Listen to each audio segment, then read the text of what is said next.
নিয়ম হলো কখনোই যখন বাচ্চার 1 থেকে 6 মাস বয়স তখন কখনোই বাইরের দুধ দেওয়া যাবে না, বুঝছেন? কারণ বাইরের দুধ একবার যদি দেন তাহলে কি হবে যে বুকের দুধ সে আর নেবে না। কারণ বাইরের দুধ যেগুলো আমরা দিই সেটা হলো একটু মিষ্টি বেশি, আর নর্মাল যেটা আমরা ফিডারে দিই ওটা তো মানে চাটা লাগে না, অল্প একটু চাটলেই চলে আসে।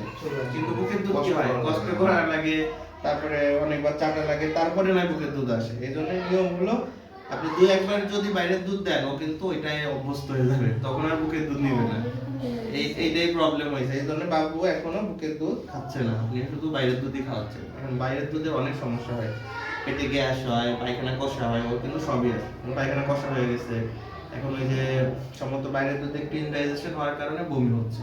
বাইরের দুধের অনেক হ্যাজার্ড আছে। এখন আপনি আমার সাজেশন হবে কি আপনি আবার একটু চেষ্টা করেন, বুকের দুধ একদম আসতেছে না, ওকে একটু আসতেছে না, আর ও তো আরো মানে চাটেই না। এটা দেয়া যাচ্ছে না, অফ করে।